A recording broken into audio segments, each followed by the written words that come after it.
자, 저를 한번 따라서 합니다. 하나님의 마음. 다시 한번 합시다. 아버지의 마음. 오늘 설교 제목에 마음이라는 단어가 들어가 있는데 성경을 찾아보면 마음이라는 단어가 약 1200번 가량이나 나옵니다. 대단히 많은 횟수인데요. 소망이라는 단어가 한 90번 정도 나오고요. 믿음이라는 단어가 한 250번 정도, 그리고 사랑이라는 단어가 600번 조금 넘게 나와요. 그런데 마음이라는 단어가 1200번이 넘는다. 그만큼 성경이 마음을 중요하게 다룬다라는 것을 우리에게 보여줍니다. 실제로 성경 구절에 보면 너는 마음을 다하고 뜻을 다하고 목숨을 다해서 하나님을 사랑해라, 그렇게 말씀하고요. 무릇 지킬 만한 것보다 더욱 내 마음을 지켜라. 마음이 청결한 자가 복이 있나니 마음으로 믿어 의에 이르고. 성경에 보면 이 마음의 중요성을 대단히 강조합니다. 때문에 우리는 사람들을 바라볼 때 겉모습만 가지고 판단하는 경우가 많지만 겉모습보다는 언제나 속의 마음, 그 마음을 볼 수 있어야 되고 살필 수 있어야 됩니다. 그리고 상대방의 마음을 잘 헤아릴 줄도 알아야 돼요. 저를 비롯해서 우리 남편들이 아내들에게 늘 듣는 소리가 있잖아요. 내 마음을 왜 그렇게 몰라주냐고. 마음을 제대로 좀 알아야 다독거려주고 만져주고 이해할 수 있을 텐데 우리는 마음을 잘 헤아리지 못하는 연약함이 있는 겁니다. 자, 그런데 이렇게 마음을 이해하고 헤아리는 것, 이것은 비단 사람과의 관계에서만 필요한 것이 아닙니다. 하나님과의 관계에 있어서도 우리가 하나님의 마음을 아는 것은 대단히 중요합니다. 왜냐 그러면 우리가 어떤 사람과의 관계가 깊어진다라는 말은 바꾸어 표현하면 서로의 마음을 더 깊이 안다, 이 말과 똑같습니다. 그렇잖아요. 마음이 서로 통하는 사람, 그 관계가 얼마나 깊었어요? 마찬가지로 믿음이 성숙한다라는 말은 바꾸어 말하면 하나님의 마음을 그만큼 많이 안다, 이것과 똑같아요. 우리는 하나님을 기쁘시게 하는 존재잖아요.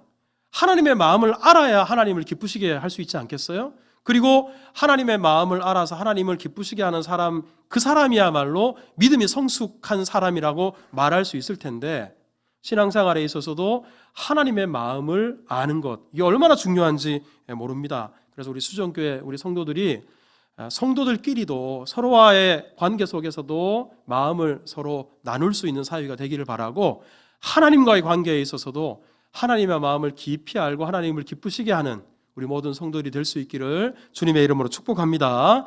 자, 이렇게 우리가 마음을 아는 것이 대단히 중요한데, 우리 오늘 본문을 보면 몰라도 어떻게 이렇게 모를 수 있을까 싶을 정도로 하나님의 마음을 모르는 사람이 나와요.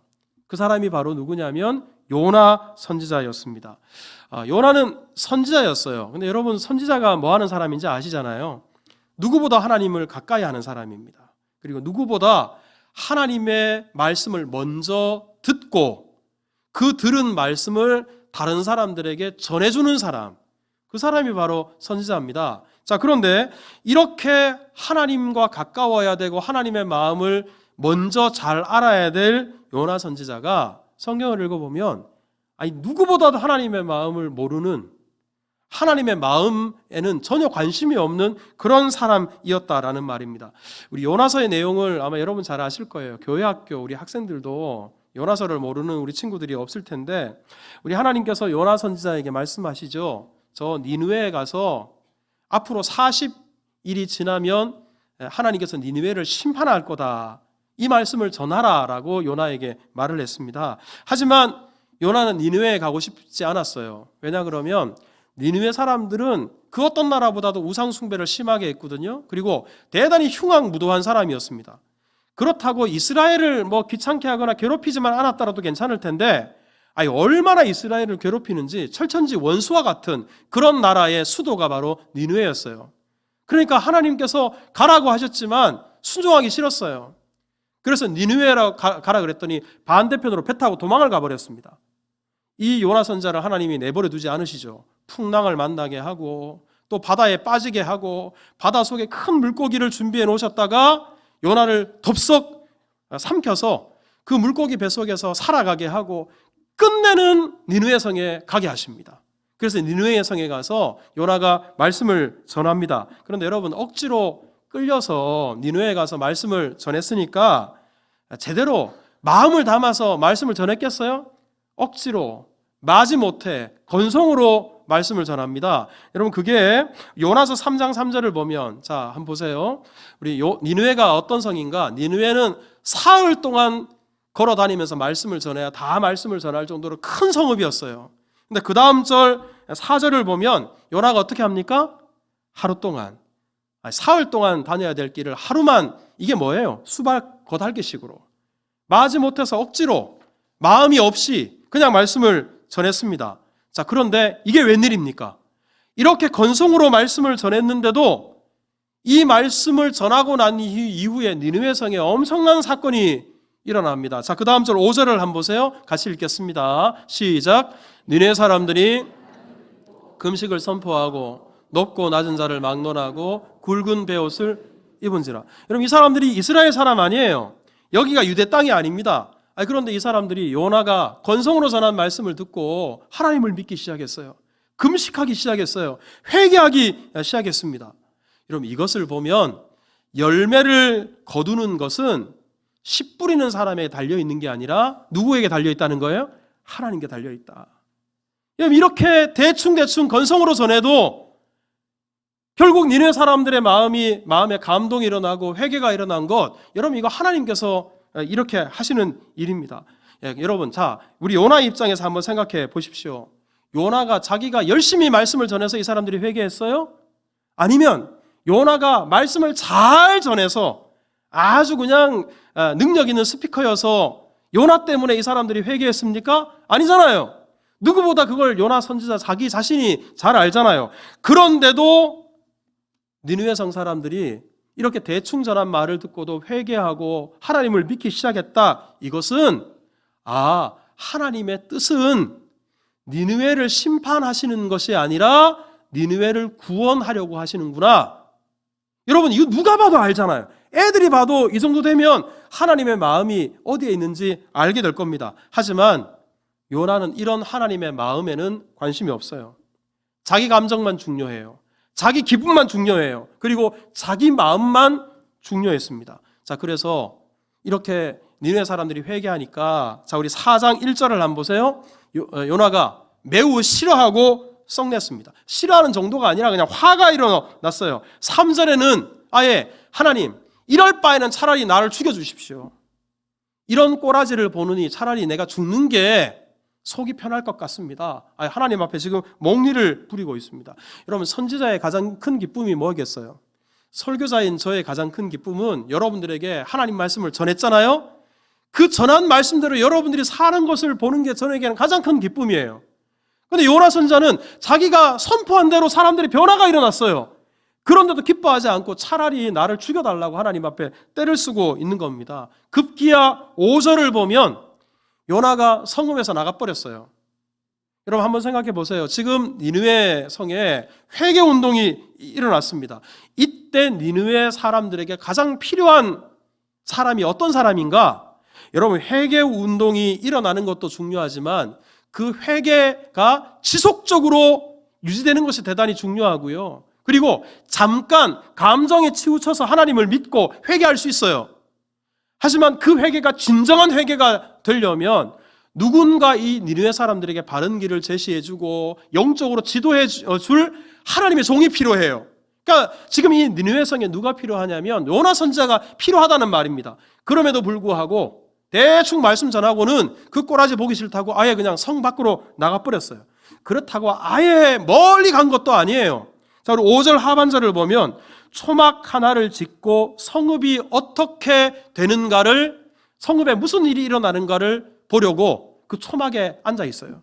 여러분, 여기서 그 성읍에 무슨 일이 일어나는가, 이게 어떤 의미냐 그러면 자기가 지금 전한 말을 듣고 니느웨 성에 회개 운동이 일어났잖아요. 하지만 아직까지도 요나 선지자 마음속에 미련이 남았어요. 그래, 지금은 저 인간들이 잠깐은 회개했지만 그래, 저 회개가 오래 가겠어? 그러니까 분명히 하나님이 심판하실 거야. 이렇게 그냥 니느웨 성이 그야말로 무너지기를 기다리면서, 거기 하늘에서 불이 떨어지기를 기다리면서 요나 선지자가 멀리서 그 광경을 보려고 그렇게 초막을 짓고 거기에 쳐다보고 있었다라는 겁니다.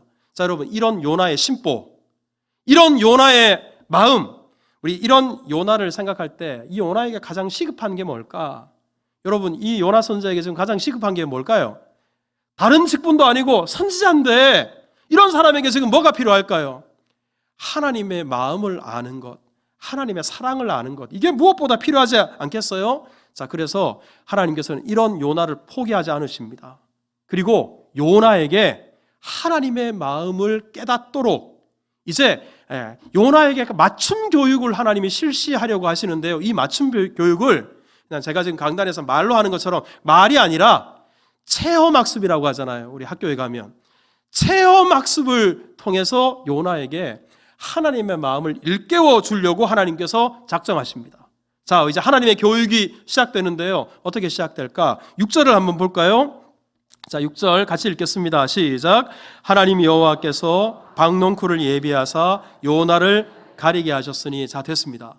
우리 하나님께서 박농쿨을 예비하셨다. 근데 사실 원래대로라면, 우리가 아는 상식대로라면 이렇게 번번이 하나님 말씀에 불순종하고 그리고 청개구리처럼 반대로만 행하는 요나에게 하나님이 예비하셔도 뭘 예비하셔야 돼요? 심판을 예비하셔야 되잖아요. 하늘에서 박농쿨을 내리실 게 아니라 뭘 내리셔야 돼요? 불을 내리셔야 되잖아요. 이렇게 불순종하는 사람을 어떻게 그냥 내버려 둘 수 있어요? 그런데도 하나님께서는 불이 아니라 뭘 내리셨냐 그러면 박농쿨을 요나를 위해서 준비하셨어요. 그래서 요나가 지금 초막을 짓고 거기 앉아 있을 때 박농쿨이 그냥 수북하게 덮여서 그늘을 만들어 주신 거예요. 시원하게 요나가 지낼 수 있도록. 그렇게 하나님께서 만드셨어요.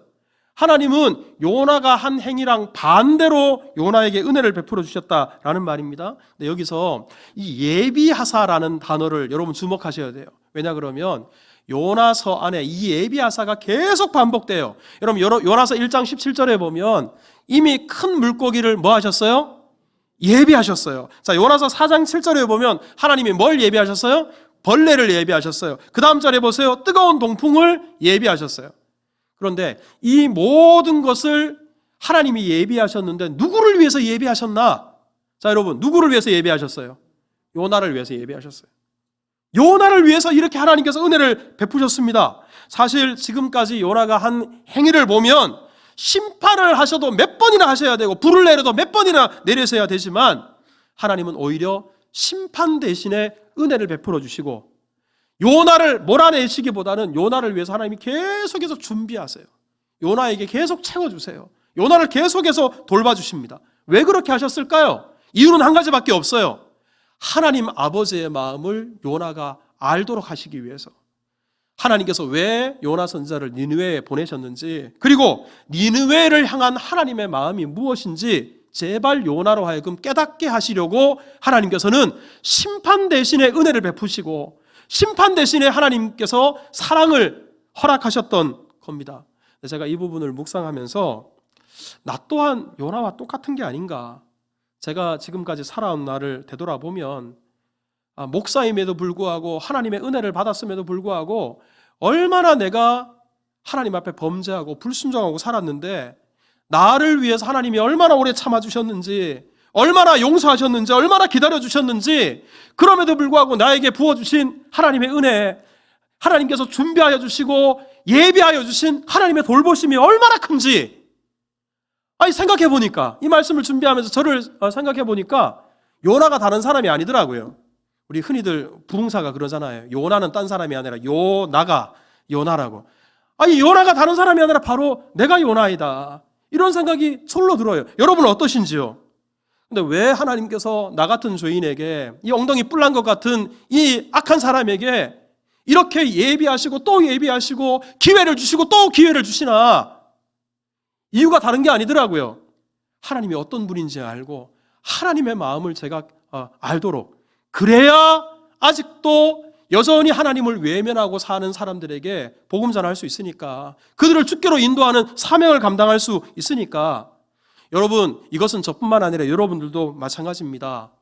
하나님은 여러분들을 향해 계속해서 참고 계십니다. 기다려 주십니다. 그리고 또 예비하시고 또 예비하십니다. 왜 그렇게 하시나? 아직도 우리 주변에는 하나님을 알지 못하는, 이 하나님의 마음을 모르고 여전히 하나님 없이 사는 사람들이 많으니까 우리를 통해서 그 이웃들을 품게 하시려고, 우리들 한 사람 한 사람이 요나가 되어서 그 이웃들에게 다가가서 하나님의 말씀을 전하고 하나님의 마음을 전하는 도구가 되게 하시려고 하나님께서 우리에게 은혜를 베풀어 주시는 겁니다. 이것을 깨닫는 은혜가 우리 가운데 있기를 주님의 이름으로 축복합니다. 네, 여러분, 하나님의 체험학습은 여기서 끝이 아니에요. 우리 요나서를 보면 요나 선지자가 계속해서 뿔이 나 있어요. 썽이 나 있어요. 화가 있어요. 한 번도 기뻐한 적이 없습니다. 우리 하나님께서 요나 선지자에게, 선지자가 원래 하나님의 파송을 받는 사람인데 파송을 받았을 때도 기뻐하지 않습니다. 바다에 빠졌을 때 큰 물고기가 요나를 삼켜서 살려줬어요. 그래도 기뻐하지 않아요.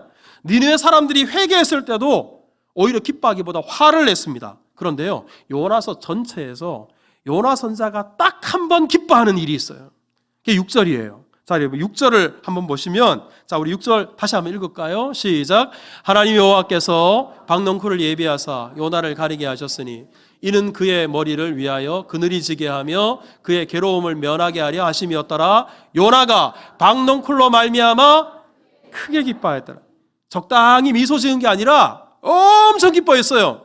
박넝쿨 때문에 기뻐했어요. 이게 여러분 요나서 전체에서 요나 선지자가 유일하게 기뻐하고 유일하게 웃는 장면입니다. 근데 여러분 여기서 이 박넝쿨로 번역된 이 단어가 학적으로는 팜크리스트라는 식물이에요.